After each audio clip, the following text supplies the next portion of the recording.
ज्या सावित्रीच्या पात्रात महाडची दुर्घटना घडली तिच्या वावरात शेकडो मगरींचा वावर असल्याचं शोधकार्यामध्ये दिसून येते आणि यामुळे अडथळे निर्माण होत आहेत।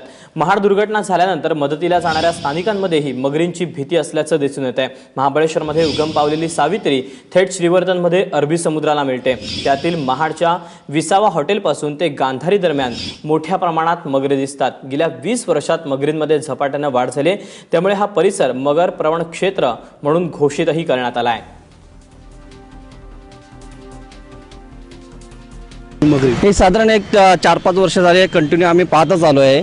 ज्या वेळेला पाण्याचा प्रवाह कमी होतो त्यावेळेला या मगरी आपोआप बाहेर कातळदारावर येतात आणि त्या कातळदारा आल्यानंतर त्या आम्हाला तंतोतंत दिसतात त्या। आणि ज्या वेळेला आपण महाड शहरातना म्हणजे मुंबईकडनं येतो, महाड शहरामध्ये प्रवेश करतो, तिथूनच आपल्याला दिसलं तर तिथूनच मगरीचा प्रवाह चालू होतो आणि शासनाने ऑलरेडी डिक्लेअरच केलेलं आहे की मगर प्रवण क्षेत्र आहे म्हणून। ह्या मगरी कम से कम 5 ते 6 फुटाच्या मगरी आहेतच आणि त्यांची पिलं जी असते पाठीवरती वेगळी असतात, पण ती प्रत्यक्ष म्हणजे नदीच्या काठीवरती असतात ते निघाल्या बाहेर पाळ्या माणसं आतमध्ये जातात। अशा मगरी म्हणजे 10-15च्या वरती असं आम्ही आपले कमी सांगितले।